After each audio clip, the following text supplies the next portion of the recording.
El retorno. Roberto Bolaño.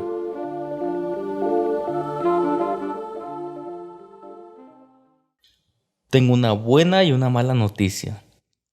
La buena es que existe vida o algo parecido después de la vida. La mala es que Jean-Claude Villeneuve es necrófilo. Me sobrevino la muerte en una discoteca de París a las 4 de la mañana. Mi médico me lo había advertido, pero hay cosas que son superiores a la razón. Erróneamente creí, algo de lo que aún ahora me arrepiento, que el baile y la bebida no constituían la más peligrosa de mis pasiones. Además, mi rutina de cuadro medio de frasca contribuía a que cada noche buscara en los locales de moda de París aquello que no encontraba en mi trabajo, ni en lo que la gente llama vida interior, el calor de una cierta desmesura. Pero prefiero no hablar o hablar lo menos posible de eso.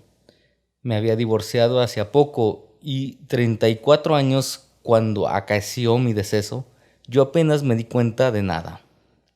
De repente, un pinchazo en el corazón y el rostro de Cecile Lamballe, la mujer de mis sueños, que permanecía impertérrito, y la pista de baile que daba vueltas de forma por demás violenta, absorbiendo los bailarines y las sombras, y luego un breve instante de oscuridad.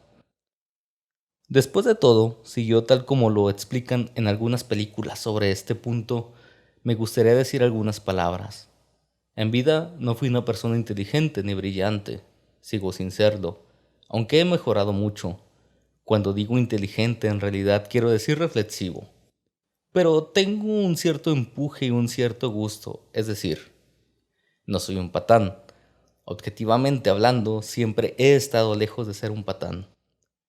Estudié empresariales, es cierto, pero eso no me impidió leer de vez en cuando una buena novela, ir de vez en cuando al teatro y frecuentar con más asiduidad que el común de la gente las salas cinematográficas. Algunas películas las vi por obligación, empujado por mi ex esposa. El resto las vi por vocación de cinéfilo. Como tantas otras personas, yo también fui a ver Ghost. No sé si la recuerdan, un éxito de taquilla. Aquella con Demi Moore y Whoopi Goldberg. Esa donde Patrick Swayze lo matan y el cuerpo queda tirado en una calle de Manhattan, tal vez un callejón. En fin, una calle sucia, mientras el espíritu de Patrick Swayze se separa de su cuerpo en un alarde de efectos especiales, sobre todo para la época, y contempla estupefacto su cadáver. Bueno, pues a mí, efectos especiales aparte, me pareció una estupidez. Una solución fácil, digna del cine americano superficial y nada creíble. Cuando me llegó mi turno, sin embargo, fue exactamente eso lo que me sucedió. Me quedé de piedra. En primer lugar, por haberme muerto, algo que siempre resulta inesperado, excepto supongo en el caso de algunos suicidas, y después por estar interpretando involuntariamente una de las peores escenas de Ghost. Mi experiencia, entre otras mil cosas, me hace pensar que tras la puerilidad de los norteamericanos a veces se esconde algo que los europeos no podemos o no queremos entender. Pero después de morirme no pensé en eso.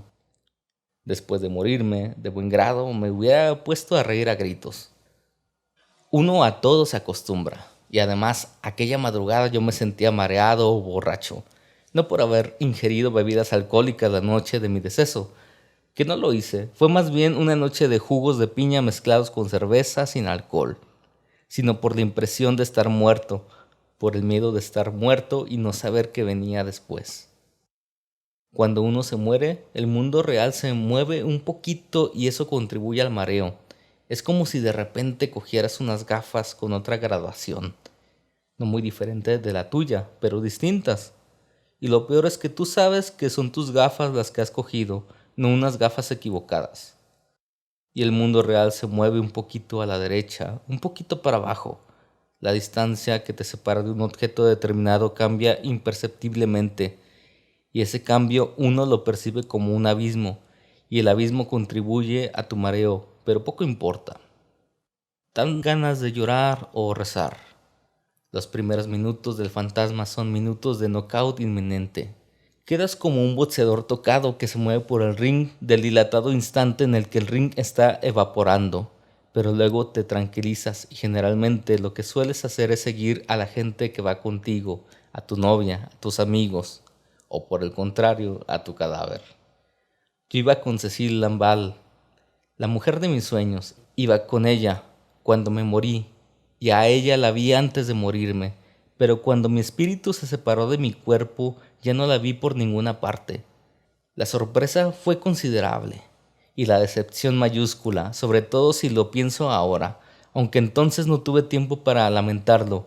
Allí estaba, mirando mi cuerpo tirado en el suelo en una pose grotesca, como si en medio del baile y del ataque al corazón me hubiera desmanejado del todo, o como si no hubiera muerto de un paro cardíaco, sino lanzándome de la azotea de un rascacielos, y lo único que hacía era mirar y dar vueltas y caerme, pues me sentía absolutamente mareado, mientras un voluntario de los que nunca faltan me hacía la respiración artificial, o se la hacía a mi cuerpo, y luego otro me golpeaba el corazón, y luego a alguien se le ocurría desconectar la música, y una especie de murmullo de desaprobación recorría toda la discoteca, bastante llena pese a lo avanzado de la noche, y la voz grave de un camarero o de un tipo de seguridad ordenaba que nadie me tocara, que había que esperar la llegada de la policía y del juez, y aunque yo estaba groggy, me hubiera gustado decirles que siguieran intentándolo, que siguieran reanimándome,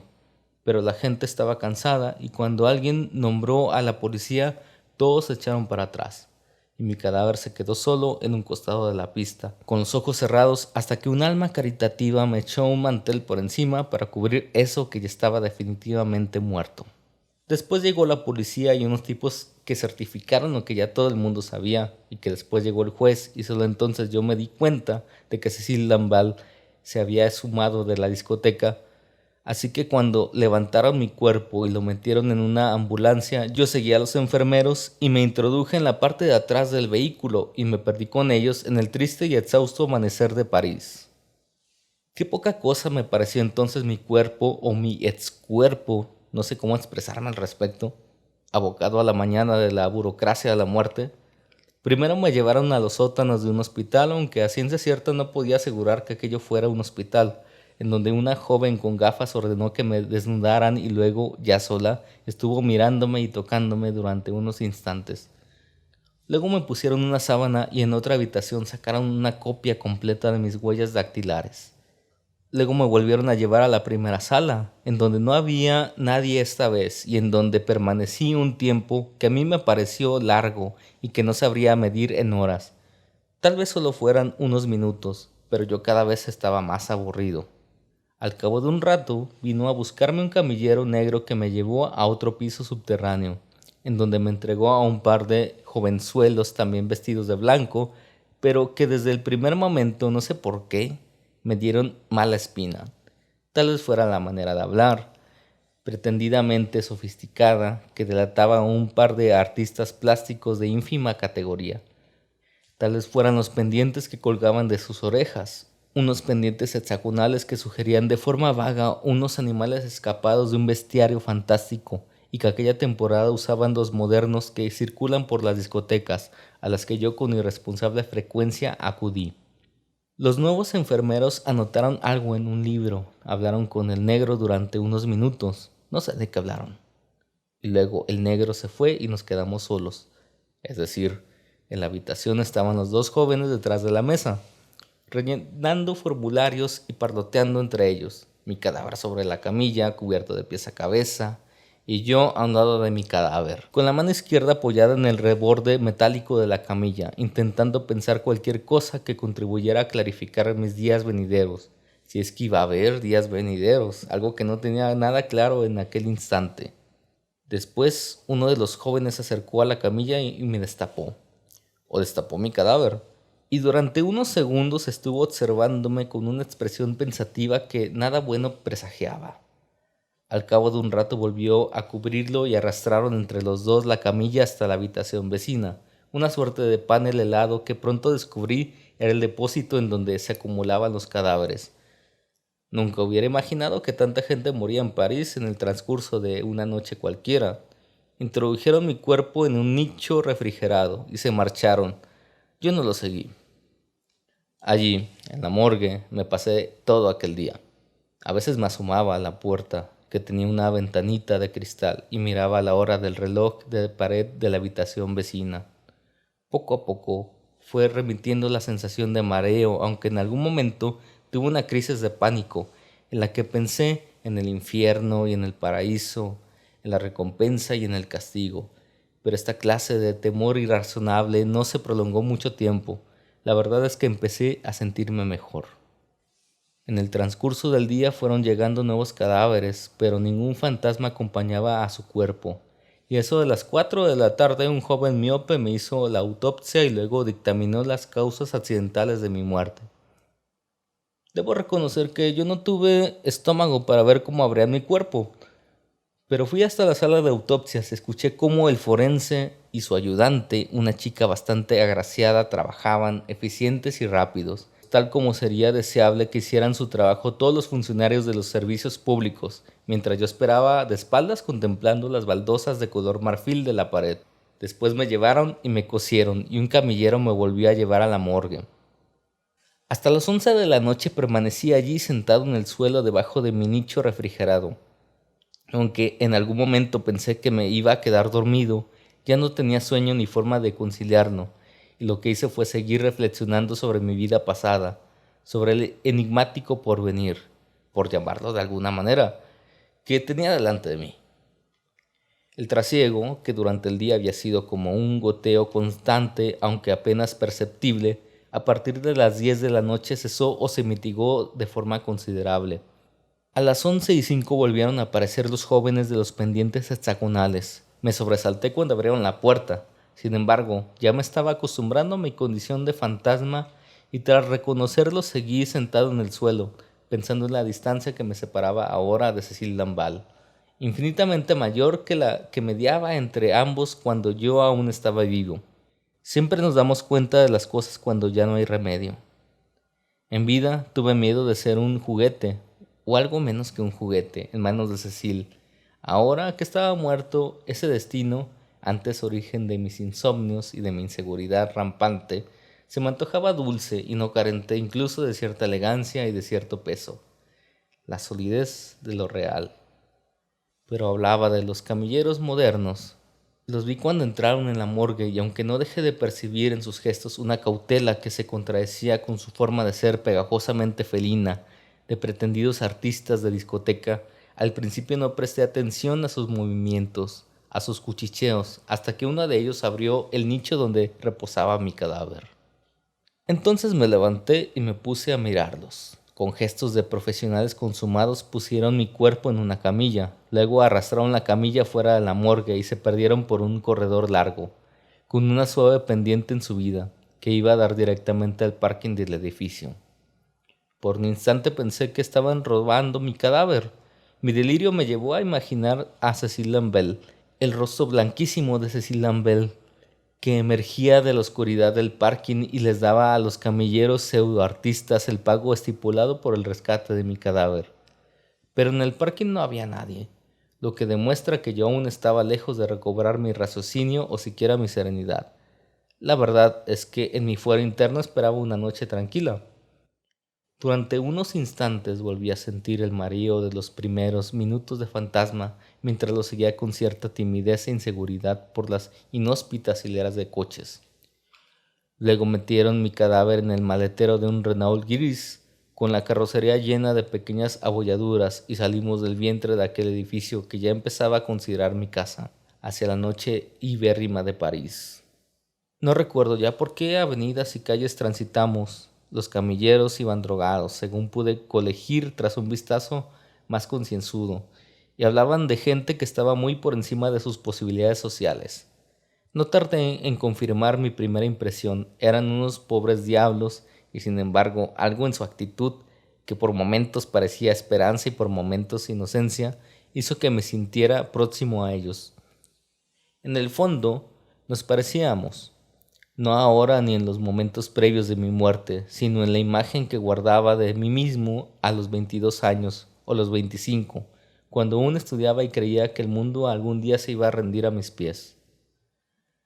El Renault se detuvo junto a una mansión en uno de los barrios más exclusivos de París.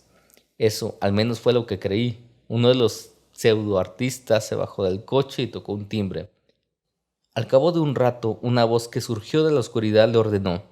No, le sugirió que pusiera un poco más a la derecha y que levantara la barbilla.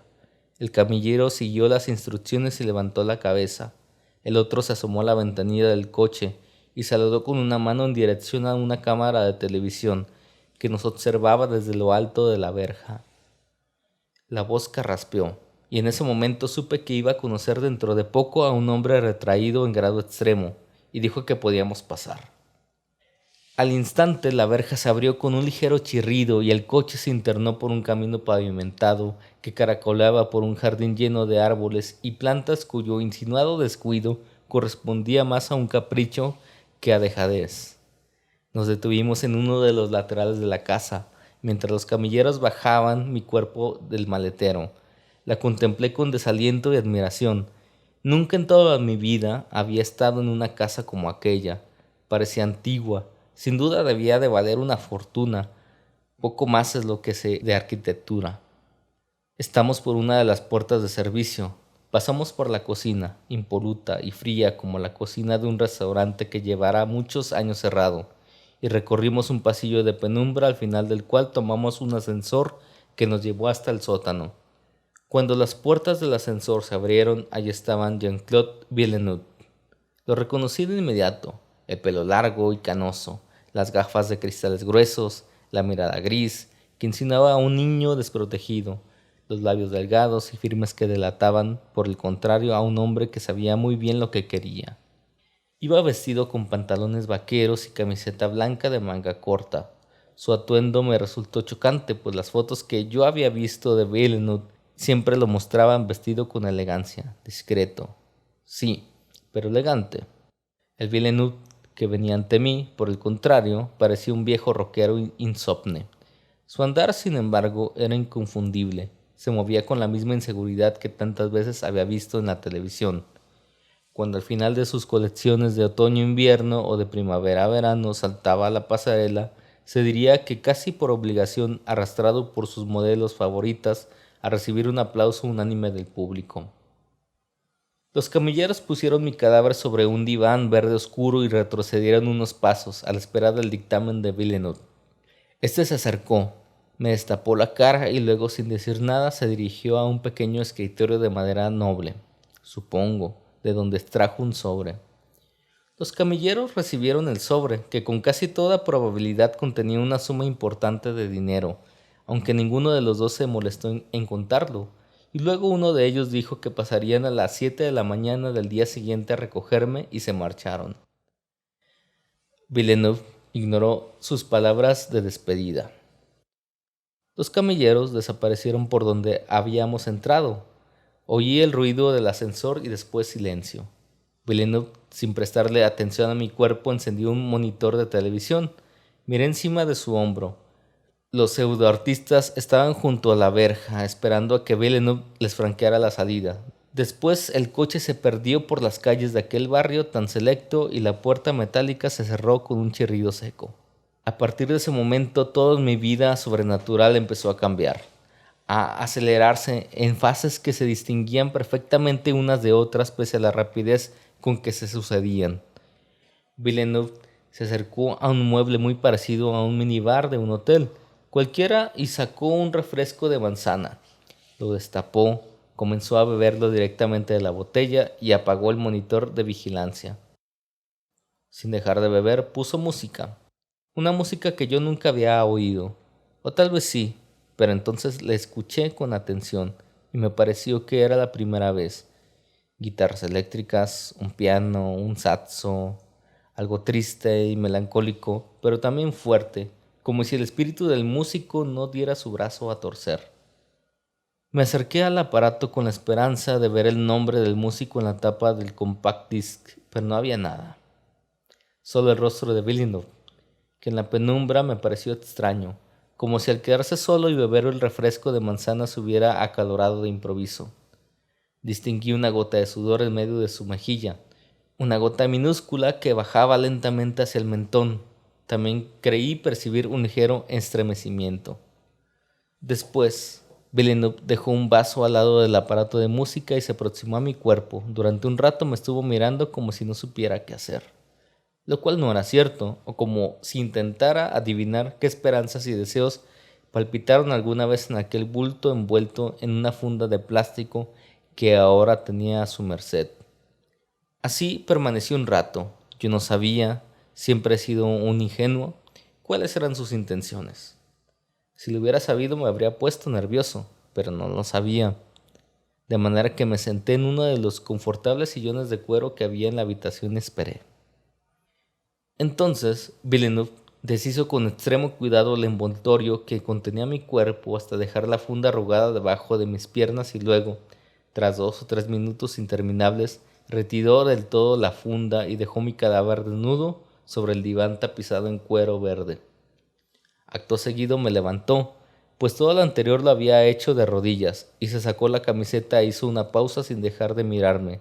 Y fue entonces cuando yo me levanté y me acerqué un poco y vi mi cuerpo desnudo, más gordito de lo que hubiera deseado, pero no mucho, los ojos cerrados y una expresión ausente, y vi el rostro de Villeneuve, algo que pocos han visto, pues nuestro modisto es famoso entre tantas otras cosas por su discreción, y nunca se habían publicado fotos de él en la playa, por ejemplo.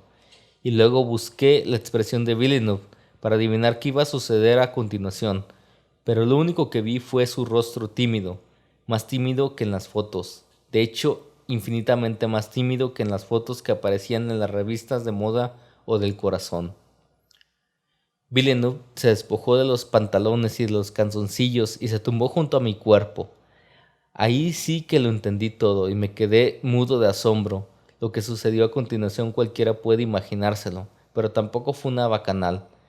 Villeneuve me abrazó, me acarició, me besó castamente en los labios, me masajeó el pene y los testículos con una delicadeza similar a la que alguna vez empleó Cecilia Bell, la mujer de mis sueños. Y al cabo de un cuarto de hora de arrumacos en la penumbra comprobé que estaba empalmado. Dios mío, pensé, ahora me va a sodomizar.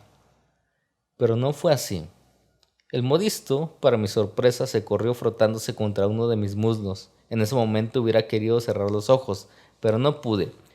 Experimenté sensaciones encontradas, disgusto por lo que veía, agradecimiento por no ser sodomizado, sorpresa por ser Villeneuve quien era, rencor contra los camilleros por haber vendido o alquilado mi cuerpo, incluso vanidad por ser involuntariamente el objeto de deseo de uno de los hombres más famosos de Francia. Después de correrse, Villeneuve cerró los ojos y suspiró. En ese suspiro creí percibir una ligera señal de hastío. Acto seguido se incorporó y durante unos segundos permaneció sentado en el diván, dándole la espalda a mi cuerpo, mientras se limpiaba con la mano el miembro que aún goteaba. Debería de darle vergüenza, dije. Desde que había muerto era la primera vez que hablaba. Villeneuve levantó la cabeza en modo alguno sorprendido o en cualquier caso con una sorpresa mucho menor de la que hubiera experimentado yo en su lugar, mientras con una mano buscaba las gafas que estaban sobre la moqueta. En el acto comprendí que me había oído. Me pareció un milagro. De pronto me sentí tan feliz que le perdoné su anterior lasciva. Sin embargo, como un idiota repetí, debería darle vergüenza. ¿Quién está ahí?, dijo Villeneuve. Soy yo, dije, el fantasma del cuerpo al que usted acaba de violar. Villeneuve empalideció y luego sus mejillas se colorearon, todo de forma casi simultánea. Temí que fuera a sufrir un ataque al corazón o que muriera del susto, aunque la verdad es que muy asustado no se veía. No hay problema, dije conciliador. Está perdonado. Villeneuve encendió la luz y buscó por todos los rincones de la habitación. Creí que se había vuelto loco, pues era evidente que allí solo estaba él y que de ocultarse otra persona, ésta tenía que ser un pigmeo aún más pequeño que un pigmeo, un gnomo. Luego comprendí que el modisto, contra lo que yo pensaba, no estaba loco, sino que más bien hacía gala de unos nervios de acero, no buscaba una persona, sino un micrófono. Mientras me tranquilizaba sentí una oleada de simpatía por él. Su forma metódica de desplazarse por la habitación me pareció admirable. Yo en su lugar hubiera escapado como alma que lleva el diablo. No soy ningún micrófono, dije. Tampoco soy una cámara de televisión, por favor. Procure calmarse, siéntese y charlemos. Sobre todo no tenga miedo de mí. No voy a hacerle nada, eso le dije, y cuando terminé de hablar me callé, y vi que Villeneuve, tras vacilar imperceptiblemente, seguía buscando. Lo dejé hacer. Mientras él desordenaba la habitación, yo permanecí sentado en uno de los confortables sillones. Luego se me ocurrió algo. Le sugerí que nos encerráramos en una habitación pequeña, pequeña como un ataúd. Fue el término exacto que empleé. Una habitación en donde fuera impensable la instalación de micrófonos o cámaras y en donde yo le seguiría hablando hasta que pudiera convencerlo de cuál era mi naturaleza, o mejor dicho, mi nueva naturaleza. Después, mientras él reflexionaba sobre mi proposición, yo pensé a mi vez que me había expresado mal, pues en modo alguno podía llamar naturaleza a mi estado de fantasma. Mi naturaleza seguía siendo a todas luces la de un ser vivo, sin embargo, era evidente que yo no estaba vivo. Por un instante se me ocurrió la posibilidad de que todo fuera un sueño. Con el valor de los fantasmas me dije que si era un sueño, lo mejor y lo único que podía hacer era seguir soñando. Por experiencia, sé que intentar despertarse de golpe de una pesadilla es inútil y además añade dolor al dolor o terror al terror. Así que repetí mi oferta y esta vez Villeneuve dejó de buscar y se quedó quieto. Contemplé con detenimiento su rostro tantas veces visto en las revistas de papel satinado y la expresión que vi fue la misma, es decir, una expresión de soledad y de elegancia, aunque ahora por su frente y por sus mejillas se deslizaban unas pocas pero significativas gotas de sudor. Salió de la habitación. Lo seguí. En medio de un largo pasillo se detuvo y dijo: ¿Sigue usted conmigo? Su voz me sonó extrañamente simpática, llena de matices que se acercaban, por distintos caminos, a una calidez no sé si real o quimérica. Aquí estoy, dije. Villeneuve hizo un gesto con la cabeza que no comprendí y siguió recorriendo su mansión, deteniéndose en cada habitación y sala de estar, o rellano y preguntándome si aún estaba con él. Pregunta que yo ineludiblemente respondía en cada ocasión, procurando darle a mi voz un tono disentido, o al menos intentando singularizar mi voz, que en vida fue siempre una voz más bien vulgar del montón. Influido, que duda cabe, por la voz delgada, en ocasiones casi un pito, y sin embargo extremadamente distinguida del modisto. Es más, a cada respuesta añadía, con miras a conseguir una mayor credibilidad, detalles del lugar en el que nos encontrábamos. Por ejemplo, se ve una lámpara con una pantalla de color tabaco y pie de hierro labrado, se lo decía. Sigo aquí, junto a usted, y ahora estamos en una habitación cuya única luz proviene de una lámpara con una pantalla de color tabaco claro y de pie de hierro labrado. Y Villeneuve asentía o me corregía. El pie de la lámpara es de hierro forjado o de hierro colado, podía decirme con los ojos, eso sí, fijos en el suelo, como si temiera que de improviso yo me materializara o como si no quisiera avergonzarme, y entonces yo le decía: perdone, no me he fijado bien, o eso quise decir. Y Villeneuve movía la cabeza de forma ambigua, como si efectivamente aceptara mis excusas o como si se estuviera haciendo una idea más cabal del fantasma que le había tocado en suerte. Y así recorrimos toda la casa, y mientras íbamos de un sitio a otro, Villeneuve cada vez estaba o se le veía más tranquilo, y yo estaba cada vez más nervioso, pues la descripción de objetos nunca ha sido mi fuerte, máxime si estos objetos no eran objetos de uso común, o si esos objetos eran cuadros de pintores contemporáneos que seguramente valían una fortuna, pero cuyos autores para mí eran unos perfectos desconocidos. Hasta que llegamos a una pequeña habitación en donde no había nada, ni un solo mueble, ni una sola luz. Una habitación revestida de una capa de cemento, en donde nos encerramos y quedamos a oscuras.